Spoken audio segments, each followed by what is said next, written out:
दोस्तों अब हमारा यूपीएससी ईपीएफओ एग्जामिनेशन फॉर 2025 की नोटिफिकेशन फाइनली आउट हो चुकी है। ईओ एओ और एपीएफसी एग्जामिनेशन दोनों ही एग्जामिनेशन में सोशल सिक्योरिटी स्कीम्स बहुत ही इंपॉर्टेंट रोल प्ले करती हैं दोस्तों। और उसी कड़ी में ये अभ्यास सीरीज आपकी बहुत मदद करेगी, जहां पे हम आपकी रिवीजन करवा रहे हैं with the help of MCQs. अब दोस्तों ये है हमारा लेक्चर नंबर 14। उम्मीद कर रहा हूं इससे पहले जो 13 लेक्चर प्लस एक रिवीजन सेशन में आपके साथ ऑलरेडी ले चुका हूं, आपने उन सेशंस को भी देखा होगा। अगर नहीं देखा तो एक छोटा सा रिक्वेस्ट है दोस्तों, उन सेशंस को भी देखिए, बिकॉज वहां पे हमने डिफरेंट डिफरेंट सेक्टर्स, अनएम्प्लॉयमेंट हो गया, रिटायरमेंट हो गया, फार्मिंग सेक्टर हो गया, स्केड्यूल कास्ट, स्केड्यूल ट्राइब्स, हम कह सकते हैं हेल्थ सेक्टर की इंपॉर्टेंट स्कीम्स मैंने आपके साथ डिस्कस वहां पे की है। और पिछले सेशन में हमने दोस्तों मत्स्य संपदा योजना, प्रधानमंत्री मातृ वंदना योजना और सुमन स्कीम को डिस्कस किया था, जहां पे उसी कड़ी को आज आगे लेके जाएंगे। आपकी important schemes like one stop centre, mission शक्ति, वर्किंग वुमेन हॉस्टल और आपका साक्षम आंगनवाड़ी पोषण 2.0 के एमसीक्यूज हम आज के सेशन में डिस्कस करेंगे। बट सेशन को शुरू करने से पहले दोस्तों आप सबके लिए बहुत ही इंपॉर्टेंट अनाउंसमेंट दोस्तों। एडुटैप आपके लिए लेके आया है एक बहुत ही सुनहरा मौका दोस्तों। हमें से बहुत बच्चे बोलते हैं सर कि एडुटैप जो है हमें अगर क्या कोई स्पेशल ऑफर दिया जाएगा दोस्तों, तो उस स्पेशल ऑफर आपके लिए अब लेके आया है दोस्तों।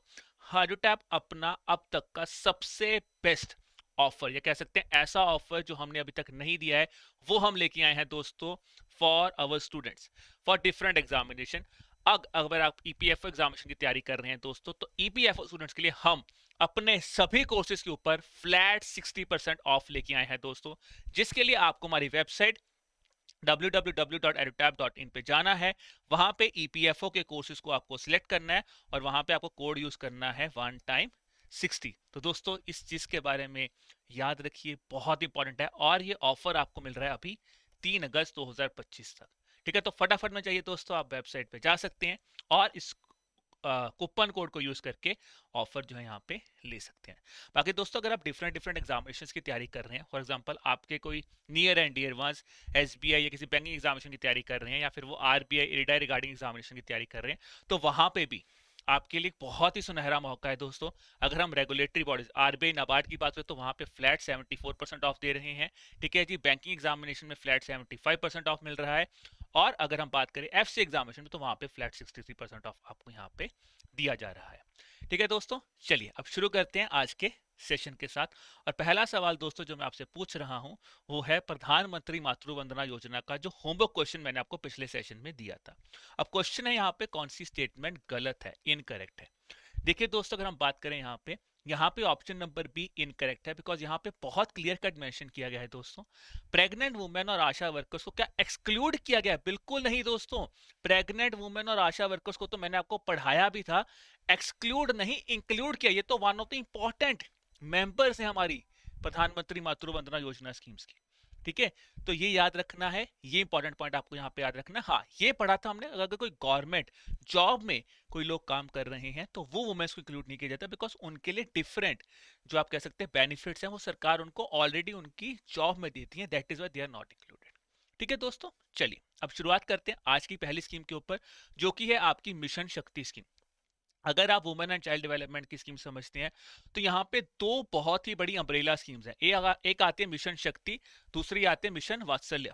मिशन शक्ति जो स्कीम है दोस्तों, वो कहीं ना कहीं एक ऐसी स्कीम सरकार लेके आई थी जिसका प्राइम ऑब्जेक्टिव ये था कि जो हमारी वुमेन्स हैं उनको किस तरह से हम सेफ्टी प्रोवाइड कर सकें, सिक्योरिटी प्रोवाइड कर सके और हमारी वुमेन्स को एम्पावर कर सके।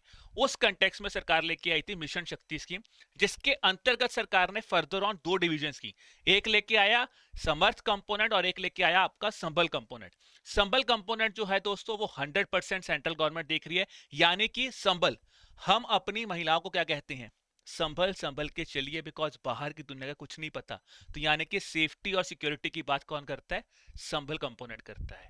और समर्थ कंपोनेंट किसकी बात करता है? आपकी एम्पावरमेंट की। तो ये मैंने आपको ब्रीफ बताया दोस्तों, इसके बारे में और भी डिस्कशन करूंगा आज के सेशन में फर्दर ऑन।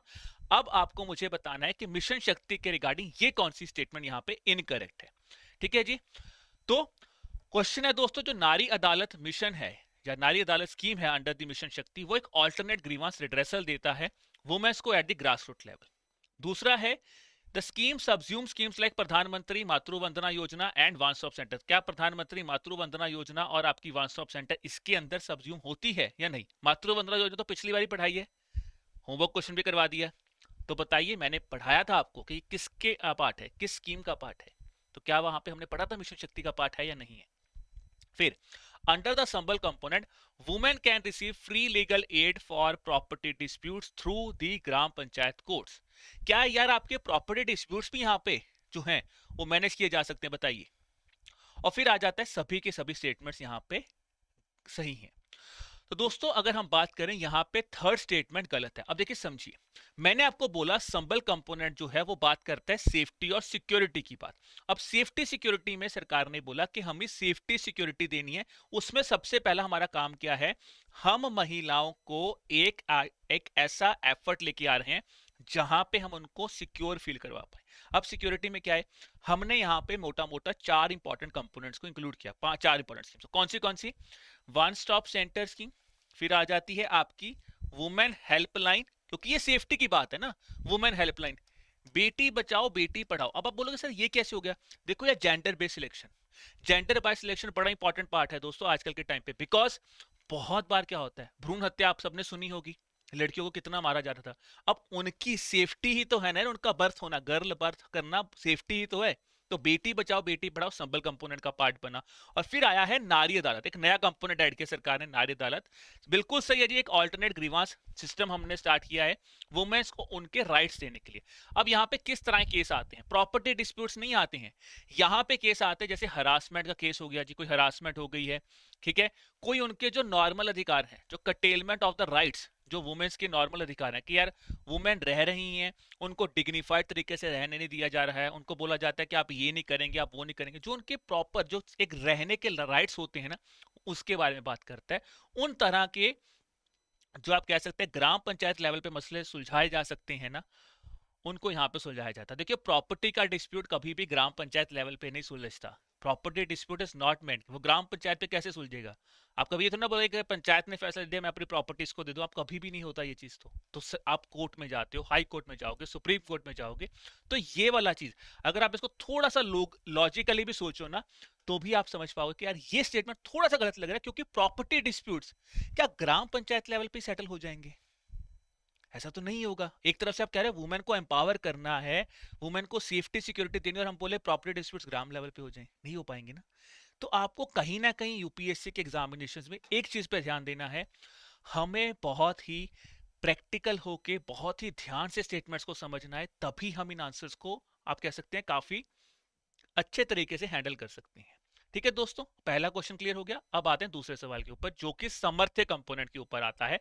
अब आपको बताना है जी यहाँ पे कौन सी स्टेटमेंट करेक्ट है समर्थ कंपोनेंट को लेके। ठीक है जी, सामर्थ्य कंपोनेंट को लेके अब देखिए कौन सी स्टेटमेंट है। पहला बात क्या, सेफ्टी और सिक्योरिटी की बात करते हैं, मैं आपको ऑलरेडी बता चुका, क्या सेफ्टी सिक्योरिटी की बात की जाती है? नहीं, सेफ्टी सिक्योरिटी तो संभल कंपोनेंट की बात है, संभल संभल के चलो, सेफ्टी और सिक्योरिटी तो संभल की बात करोगे ना। It will empower accessibility and integrate all efforts and various government initiative towards the safety protection है। सेफ्टी प्रोटेक्शन की बात तो यहाँ पे नहीं की गई है। फिर आया जाता है जी बेटी बचाओ बेटी पढ़ाओ, इसका कंपोनेंट है? बिल्कुल नहीं है। मैं अभी पढ़ा के हटा हूं कि बेटी बचाओ बेटी पढ़ाओ तो किसका कंपोनेंट है? ये संबल का कंपोनेंट है। और स्वधार गृह इसके अंडर एक कंपोनेंट है जो कि डिफिकल्ट सर्कमस्टांसेस में वुमेन की हेल्प करता है, वो बिल्कुल सही है दोस्तों। देखिए अब यहाँ पे अगर हम बात करें समर्थ कंपोनेंट की, तो समर्थ कंपोनेंट बेसिकली क्या कर रहा है, वो हेल्प कर रहा है कि यार जो वुमेन्स हैं गवर्नमेंट सर्विसेज में हैं या डिफरेंट डिफरेंट लेवल्स पे काम कर रही हैं, उनको हम कैसे एक्सेसिबिलिटी दे पाए ताकि वो अपना काम बेहतर कर पाए और उनको हम एम्पावर कर पाए। अब यहाँ पे आती है दोस्तों शक्ति सदन, एक चीज बनाई गई थी जो कि रिलीफ और रिहेबिलिटेशन के लिए दिया जाता है। सुधार गृह बनाया गया, जो वुमेन्स डिफिकल्ट सर्कमस्टांसेस में रहती हैं उनको एम्पावर करने के लिए प्रॉपर शेल्टर चाहिए, एक घर चाहिए, तो सुधार गृह लेके आया गया ताकि वो खुद एम्पावर करना है, सेफ्टी नहीं एम्पावर कर रहे हो उनको, क्या आप खड़े हो अपने पैरों पे। उजावला स्कीम सरकार लेके आई थी। फिर अनमैरिड गर्ल्स जो हैं, ठीक है ना, अगर हम बात करें अनमैरिड गर्ल्स हैं, उनको बोला है कि भाई आप आइए, अगर 18 साल से कम है उनकी, आप चाइल्ड मैरिज को रोकना चाहते हैं। फिर आपने बनाया दोस्तों यहाँ पे एक वर्किंग वुमेन हॉस्टल, जिसको शक्ति निवास नाम बोला जाता है, वर्किंग वुमेन हॉस्टल्स को यहाँ पे इंक्लूड किया गया है। ठीक है, नेशनल क्रैश स्कीम जिसको आप पालना स्कीम भी कहते हैं, वो इसका पार्ट है। प्रधानमंत्री मातृ वंदना योजना समर्थ्य कंपोनेंट का पार्ट है, बिकॉज ये भी एम्पावरमेंट की बात करता है। बिकॉज मैंने आपको बोला था ऑब्जेक्टिव क्या था मातृ वंदना योजना के अंदर, जो पिछले सेशन में बता रहा था मैं, कि यार अगर किसी महिला की प्रेगनेंसी के कारण उसको कोई लॉस, वेजिस का लॉस हो रहा है, तो वो वेजिस का लॉस कैसे वो उसको हम आप कह सकते हैं कंपेंसेट कर सके, तो प्रधानमंत्री मातृ वंदना योजना है। इसलिए समर्थ्य कंपोनेंट का पार्ट है, क्योंकि सेफ्टी की बात नहीं है, वो आपको एम्पावर ही तो कर रहे हैं। तो ये चीज याद रखना, ठीक है जी। अब समर्थ कंपोनेंट के अंदर ही दूसरा चीज आई है दोस्तों, कि समर्थ कंपोनेंट के अंदर एक ऐसा कौन सा मैकेनिज्म स्टार्ट किया गया है जो कि कन्वर्जेंस की बात करता है डिफरेंट डिफरेंट प्रोग्राम्स की।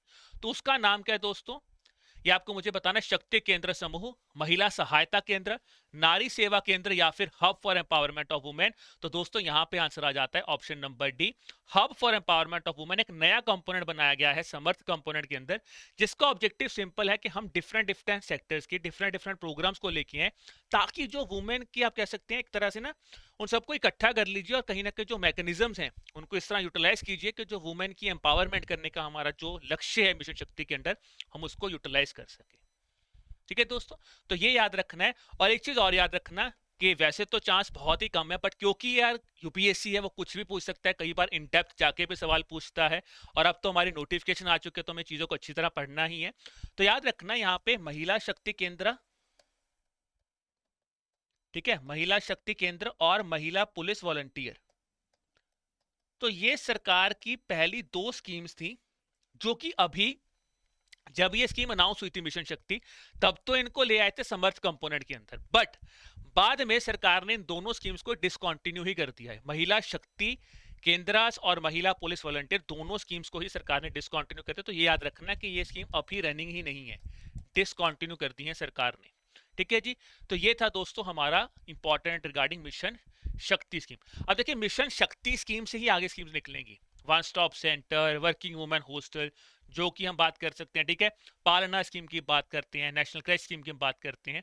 तो ये सारे की सारी स्कीम्स यहीं से ही निकलेंगी।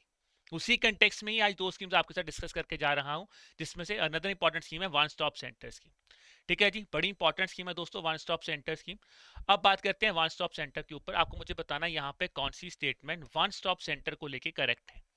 अगर वन स्टॉप सेंटर की बात करो दोस्तों, तो ये 2015 में सरकार लेके आई थी ministry of women and child development के अंदर।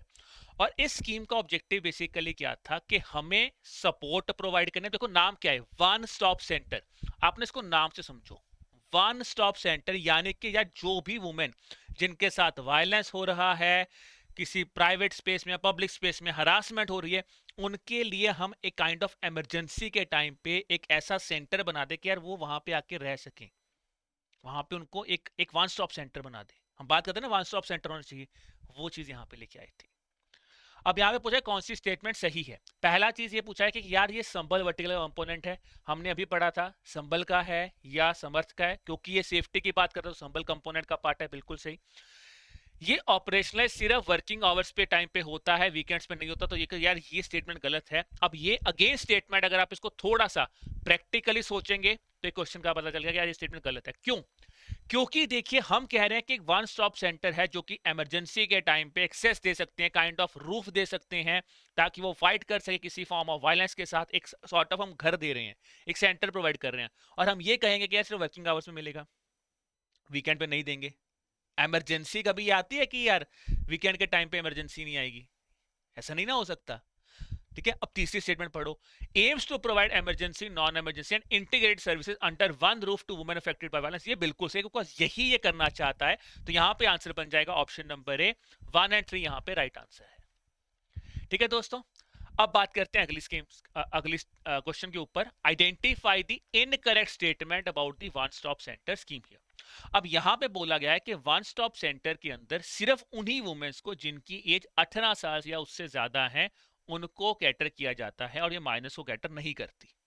ठीक है जी, अब आप देखिए अगेन इंपॉर्टेंट चीज है यार, थोड़ा सा प्रैक्टिकली सोचते हैं। हम कह रहे हैं कि हम एक महिलाओं को सेफ्टी देना चाहते हैं, और हम क्या ये कहेंगे कि जो 18 साल से ऊपर की महिलाएं सिर्फ उनको सेफ्टी देंगे, माइनर्स को नहीं देंगे? बिकॉज आजकल के टाइम पे तो अगर हम बात करें माइनर्स के साथ ही कितना कुछ होता है, माइनर्स के साथ कितना बुरा होता है, माइनर गर्ल्स के साथ, तो उनके लिए क्या अलग से कोई स्कीम है सरकार की या इसी के अंदर इंक्लूड किया गया है? तो ये स्टेटमेंट हमें ये देखनी पड़ेगी। दूसरी स्टेटमेंट ये पूछ रही है कि ये इंटीग्रेट करता है services such as FIR application हो गई, साइको सोशल सपोर्ट हो गया, लीगल काउंसलिंग होगी। क्या ये दिया जाता है कि इमरजेंसी रिस्पांस की बात करें, हम बात करें मेडिकल असिस्टेंस चाहिए होगा, यार आपको एक एफआईआर करवानी है, साइकोलॉजिकली वुमेन्स बहुत डिस्टर्ब हो जाते हैं तो साइकोलॉजिकल सपोर्ट चाहिए होगा, लीगल काउंसलिंग चाहिए होगी, एक शेल्टर चाहिए होगा। और कहीं ना कहीं अगर हम बात करें इतना ज्यादा कई बार वायलेंस में वुमेन्स घबरा जाती हैं, तो आप ऐसे नहीं कह सकते कि आप कोर्ट में ये, तो आपको वीडियो कॉन्फ्रेंसिंग जिसकी बात होती है आज, वीडियो कॉन्फ्रेंसिंग करो। तो क्या ये सब इसके अंडर इंक्लूड है? क्या वन स्टॉप सेंटर्स को सखी सेंटर्स भी बोला जाता है, बताइए। ठीक है जी। अब यहां पे पूछा गया कौन सी स्टेटमेंट गलत है। देखिए इनकरेक्ट पूछा गया, तो दोस्तों यहाँ पे पहली स्टेटमेंट जो है वो इनकरेक्ट है, क्योंकि यहाँ पे हर तरह की महिलाएं, चाहे वो 18 साल की हैं, चाहे वो माइनर गर्ल्स हैं, अगर वो वायलेंस से अफेक्टेड है उनको यहाँ पे इंक्लूड किया जाता है। अब इनकी जो फंडिंग है वो कौन किसके अंडर आते हैं? वो आते हैं निर्भया फंड के अंडर। ठीक है, निर्भया फंड के अंदर ये स्कीम रन की जाती है। अब ये ऑब्जेक्टिव बेसिकली क्या है कि हमने ये स्कीम लॉन्च, इसको बोलते हैं सखी सेंटर, कि भाई हमने कहा कि अगर वुमेन किसी भी एडवर्स सिचुएशन में है तो उनको एक ही जगह पे सब कुछ मिले। जहां पे अगर आप बात करें, अगर आप थोड़ा सा प्रैक्टिकली सोचिए, हम कहते हैं यार किसी वुमेन के साथ बहुत बुरा हुआ, उसको क्या क्या चाहिए होगा? वायलेंस, कुछ भी हो, वायलेंस हुआ, कोई भी बुरा काम हो, क्या होगा? सबसे पहले तो यार उसको एक इमरजेंसी रिस्पांस और एक रेस्क्यू सर्विस चाहिए होगी, यानी कि इमरजेंसी में वो कहीं पे भाग सके। वहां पे उसको जब वो जाएंगे सबसे पहले चाहिए मेडिकल असिस्टेंस चाहिए होगी, तो मेडिकल असिस्टेंस ये देती है। मेडिकल असिस्टेंस के बाद क्या चाहिए होगी? यार अगर आपके साथ कोई क्राइम हुआ है तो आपको एफआईआर करवानी पड़ेगी, एफआईआर फाइलिंग असिस्टेंस दी गई। आप साइकोलॉजिकली ब्रेक हो जाओगे अगर कुछ ऐसा होता है तो साइको असिस्टेंस दी जाती है, सोशल असिस्टेंस दी जाती है। फिर अगर आपको कोई आगे केस लड़ना है, कुछ भी करना है, तो लीगल असिस्टेंस दी जा रही है। अगर आपको लीगल असिस्टेंस दी जा रही है तो ऑब्वियसली बात है अगर आपसे कुछ बुरा हुआ है तो आपको एक रहने की जगह भी तो चाहिए, आपको शेल्टर दिया जा रहा है। ठीक है, और यहाँ पे सबसे बड़ी बात है, इसी सेंटर से दोस्तों आपको ये भी कहा जा रहा है कि यार अगर हमें लगता है कि वीडियो कॉन्फ्रेंसिंग करें तो वो भी आप यहाँ से कर सकते हैं, तो इसलिए उसको बोला जाता है सखी सेंटर। तो सखी सेंटर का यहाँ पे मतलब ही बेसिकली ये है कि आप वुमेन्स को एक कह सकते हैं पूरा का पूरा सपोर्ट दे रहे हैं। ठीक है जी, चलिए अब आते हैं अगले क्वेश्चन के ऊपर। Which of the following statements about the location preference, location preference के हिसाब से यहाँ पे कौन सी स्टेटमेंट इनकरेक्ट है? अब देखिए यहाँ पे 3 तरह की प्रेफरेंस जो है वो दी जाती है दोस्तों। अब आपको मुझे बताना है इस कंटेक्स्ट में कौन सी स्टेटमेंट सही है। फर्स्ट प्रेफरेंस ये बोलता है दोस्तों कि आपको 132 स्क्वायर मीटर के अंडर एक सेपरेट आप कह सकते हैं एटलीस्ट 5 रूम्स का सेपरेट एक आपको सेंटर बनाना चाहिए। दूसरी प्रेफरेंस ये करता है कि यार आप अगर 2 किलोमीटर के रेडियस में कोई एग्जिस्टिंग गवर्नमेंट या सेमी गवर्नमेंट बिल्डिंग है आप उसको यूटिलाइज कर सकते हैं, क्या ये कहता है? तीसरी प्रेफरेंस करता है कि आप न्यू सेंटर्स जो हैं, ठीक है ना, या फिर बोल रहा है तीसरी प्रेफरेंस करता है कि आपको विद इन 5 किलोमीटर के रेडियस में पुलिस स्टेशन बनाना पड़ेगा। क्या ये कहता है? क्या ये कहता है कि यार पुलिस स्टेशन बनाना है? Minimum land area required for new construction is 300 square metre, क्या ये बिल्कुल है यार? क्या ये होता है? यहाँ पे थोड़ा समझते हैं दोस्तों स्कीम के बारे में। अब अगर हम बात करें दोस्तों यहाँ पे ऑप्शन नंबर सी गलत है। देखिए तीसरी प्रेफरेंस कहता है हमें नया सेंटर जो है वो बनाना चाहिए जिस दिन मेडिकल फैसिलिटी जो 2 किलोमीटर किसी एबडक्टेड लैंड में 2 किलोमीटर के अंदर अंदर, पुलिस स्टेशन की बात नहीं कर रहा, वो कह रहा है मेडिकल सेंटर भी होना चाहिए। आपने हॉस्पिटल यूज किए हैं, आपने काइंड ऑफ घर बना दिए, but 2 kilometre radius of hospital के अंतर्गत आप कह रहे हैं कहीं ना कहीं हमें सेमी गवर्नमेंट वर्किंग वुमेन कुछ ना कुछ आपको वर्किंग वुमेन हॉस्टल, जो भी वर्किंग वुमेन हॉस्टल्स हैं या आप कह सकते हैं एग्जिस्टिंग जो गवर्नमेंट इंस्टीट्यूशन है उसके अंतर्गत 2 किलोमीटर के रेडियस में आप कहते हैं कि कहीं ना कहीं आपको नया सेंटर बनाना है। ये बेसिकली यहाँ पे कहा जाता है under the one stop centre scheme. That is why third statement incorrect होगी। ठीक है जी, हमारी 2 स्कीम्स कंप्लीट हो गई। मिशन शक्ति के बारे में हमने जाना और उसी की एक स्कीम है वन स्टॉप सेंटर, उसके बारे में हमने यहाँ पे जान लिया।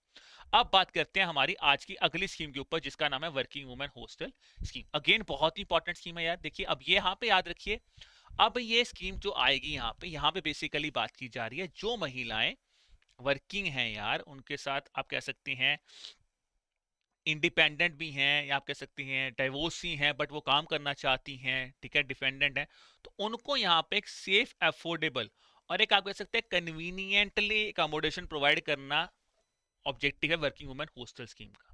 अब यहाँ पे उसी कंटेक्स्ट में मैंने आपसे सवाल पूछा है कि यहाँ पे कौन सी स्टेटमेंट सही है।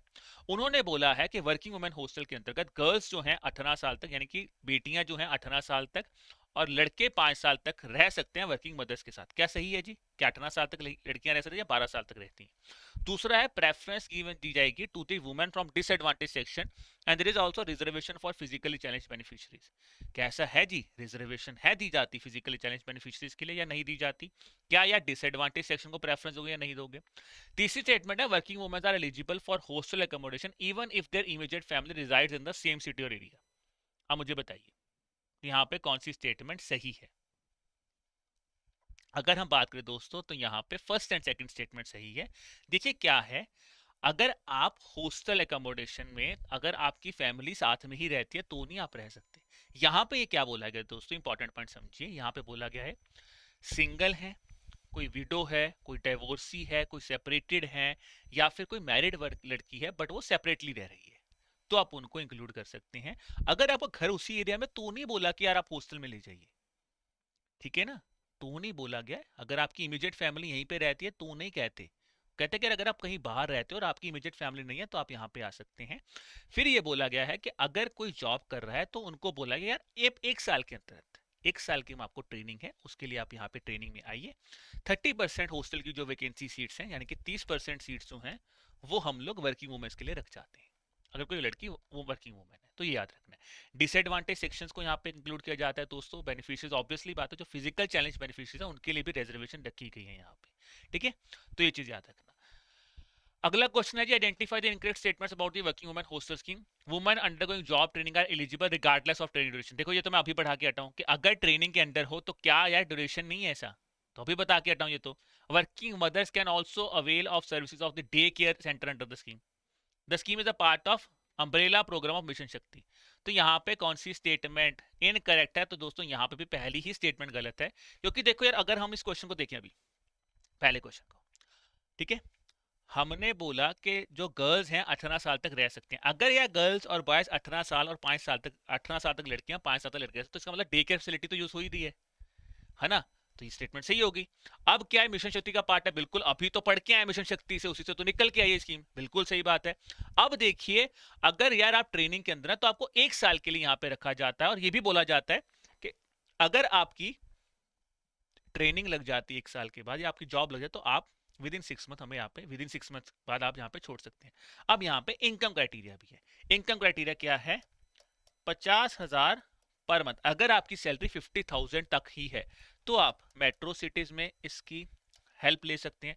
अगर 35,000 प्रति मंथ है तो आप नॉन मेट्रो सिटीज में ले सकते हैं। और अगर आपकी लिमिट, अगर आपकी सैलरी, लेट से मेरी सैलरी 60,000 होगी, पहले 50 थी अब 60 हो गई, पहले 35 थी अब 40 हो गई नॉन मेट्रो सिटीज में, तो वहां पे यार सरकार ये कह रही है, स्कीम ये कह रही है कि भाई 35,000, देखो मैं लिख देता हूँ थोड़ा सा क्लियर, नॉन मेट्रो, ठीक है? तो आप 6 महीने के अंदर अंदर अगर आपकी इनकम क्राइटेरिया आपका कह सकते हैं एक्सीड करता है तो यार आप हॉस्टल को लीव कर सकते हैं। ये चीज यहाँ पे बोली गई है। बाकी बिल्कुल सही बात है दोस्तों। अगर हम बात करें डिफरेंट डिफरेंट रूम्स हैं यार, तो आप कह सकते हैं ड्यूरेशन ऑफ स्टे जो है बेसिकली यहाँ पे मैक्सिमम 3 साल की होती है, मैक्सिमम 3 इयर्स की ड्यूरेशन ऑफ स्टे दी जाती है। बट यहाँ पे सरकार ये बोलते हैं कि अगर कोई रीजन हो, स्पेशल रीजन, तो यहाँ पे इसको एक्सटेंड करके 5 साल तक भी किया जा सकता है, ठीक है जी। अब बात करते हैं हमारे आज की अगली स्कीम के ऊपर, जो कि है सक्षम आंगनवाड़ी और पोषण 2.0। अब देखो यार ये ना बहुत इंटरेस्टिंग स्कीम है, बताता हूँ क्यों। हम कहते हैं, देखिए क्या थी पहले ना, एक सरकार ने स्कीम निकाली थी पोषण, जिसका नाम था पोषण अभियान, ठीक है जी, prime minister's holistic nutritional awareness scheme. Poshan Abhiyan basically क्या थी, वो सरकार ने लॉन्च की, जिसका काम था माल न्यूट्रिशन को टारगेट करना। फिर सरकार ने देखा कि एक और स्कीम हम लॉन्च, जिसका नाम है सक्षम आंगनवाड़ी स्कीम, जिसको सक्षम आंगनवाड़ी भी कई लोग बोलते हैं, सक्षम या सक्षम आंगनवाड़ी स्कीम। अब यहाँ पे क्या हुआ, दोनों के जो मेन गोल थे वो सेम ही थे।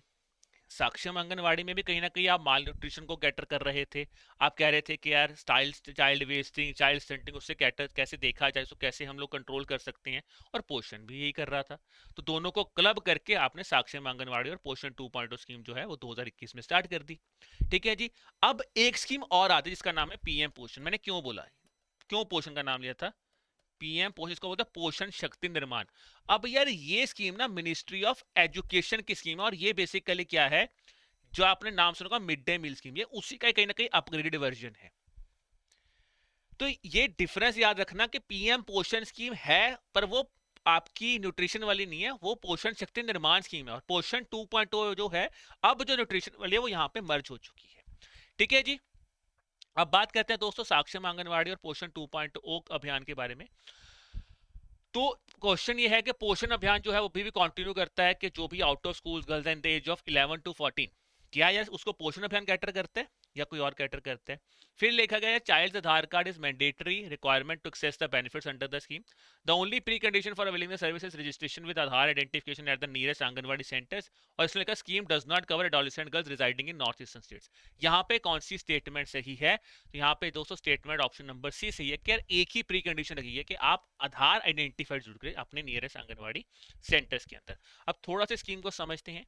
ये स्कीम भी वुमेन एंड चाइल्ड डेवलपमेंट के अंदर ही आती है, और इसका सबसे ऑब्जेक्टिव बेसिकली क्या है कि हमारा जो मेन कंसर्न है इंडिया में न्यूट्रिशन, जो माल न्यूट्रिशन बच्चे हो रहे हैं उन चैलेंज को कैसे हम लोग कैटर कर सके। अब यहाँ पे हम लोग किसको कैटर करते हैं, याद रखिए चिल्ड्रन जो कि 6 साल तक हैं, एडोलिसेंट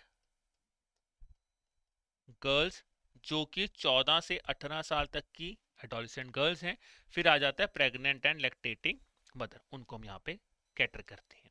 अब ये स्कीम ऑब्वियसली माल न्यूट्रिशन की बात करता है, तो यहाँ पे एक ना बहुत इंटरेस्टिंग चीज याद रखना, इसी स्कीम के अंतर्गत ये भी बोला गया है कि किस स्पेसिफिक सस्टेनेबल डेवलपमेंट गोल को कैटर करता है।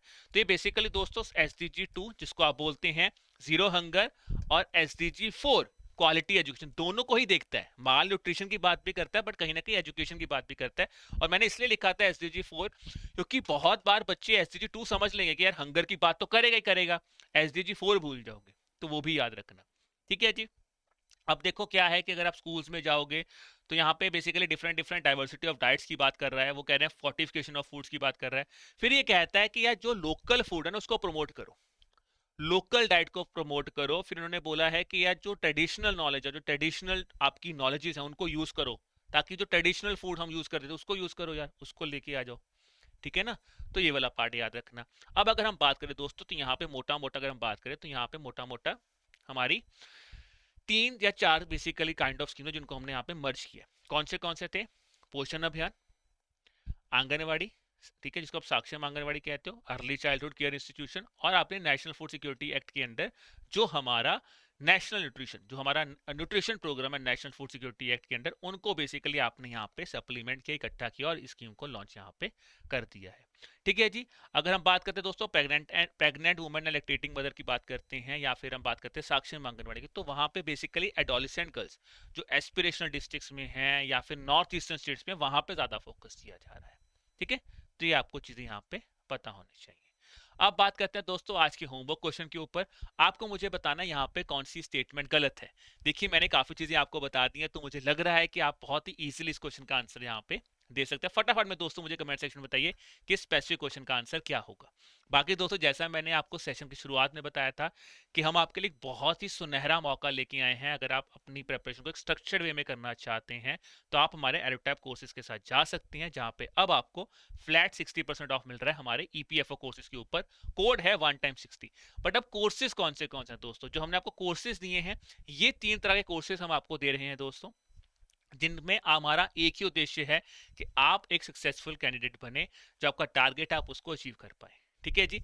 अब यहाँ पे दोस्तों मैं बात करूं, अगर आप एक ऐसे एस्पिरेंट है जिन्होंने कभी भी यूपीएससी की तैयारी नहीं की है, आप एक बैंकिंग एस्पिरेंट है, आपको कोई आइडिया ही नहीं है कि ऐसा एग्जाम होता है, और आपको बिल्कुल बेसिक से तैयारी करनी है दोस्तों, तो आप हमारे मास्टर कोर्स के साथ जा सकते हैं, जहां पे आपको सारे यूपीएससी के जो सब्जेक्ट्स आते हैं, जैसे पॉलिटी हो गया, हम कह सकते हैं हिस्ट्री हो गई, वो आपको मिल गया, प्लस आपको क्यूआरई क्वांट रीजनिंग और इंग्लिश भी करना है, तो आप इस कोर्स के साथ जा सकते हैं।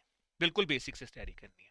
अगर आपको लग रहा है कि मेरी यूपीएससी की तैयारी ऑलरेडी हो चुकी है, मेरा क्वांट्स मतलब मेरा सीसेट भी अच्छा है, मेरा क्वांट रीजनिंग पे काफी अच्छा आपका से होल्ड है, मुझे तो सिर्फ स्पेशल सब्जेक्ट्स पढ़ना है, जैसे कैसे हो सकते हैं, फॉर एग्जांपल मुझे तो पढ़ना है सर, मुझे तो इंडस्ट्रियल रिलेशन पढ़ना है, लेबर लॉज पढ़ने हैं, ठीक है, आप कैसे सोशल सिक्योरिटी एक्ट पढ़ने हैं, तो आप हमारे स्पेशल सब्जेक्ट कोर्स के साथ जुड़ सकते हैं। और अगर आपको लग रहा है कि सर मैंने ऑलरेडी पढ़ा हुआ है, मुझे काफी चीजें पता है, मुझे सिर्फ और सिर्फ प्रैक्टिस करनी है, तो आप हमारे टेस्ट सीरीज के साथ भी जा सकते हैं। अब यहाँ पे आपको एनरोल कैसे करना, थोड़ा सा दोस्तों मैं आपको फटाफट में ब्रीफ में बता देता हूँ कि आप यहाँ पे एनरोल कैसे कर सकते हैं। तो फटाफट में अगर आप देखिए दोस्तों, आप हमारी वेबसाइट पे जाएंगे, अगर वेबसाइट की बात है www.edutap.in, यहाँ पे आप हमारी वेबसाइट पे जाएंगे दोस्तों। ठीक है। जब आप हमारी वेबसाइट पे जाएंगे देखिए यहाँ पे आपको कोर्सेज दिखेंगे। अब कोर्सेज में आपको यूपीएससी ईपीएफओ कोर्सेज पे जाके क्लिक करना है। यूपीएससी ईपीएफओ कोर्सेज पे जब आप दोस्तों क्लिक करेंगे, ठीक है ना, तो यहाँ पे आपको ये सब ऐसी चीजें हम आपको प्रोवाइड कर रहे हैं। वीडियो लेक्चर्स हो गया, लाइव क्लासेस हो गया, वन ऑन वन मेंटरशिप हो गया, टेस्ट सीरीज होगी, और ये डिफरेंट डिफरेंट कोर्सेज हम आपको यहाँ पे प्रोवाइड कर रहे हैं। जैसे कि मैंने आपको बोला टेस्ट सीरीज दे रहे हैं दोस्तों, स्पेशल सब्जेक्ट के कोर्सेज मिल रहे हैं यहाँ पे आपको, statistics, accountancy, social security, IR and labour law, computer awareness, auditing and insurance.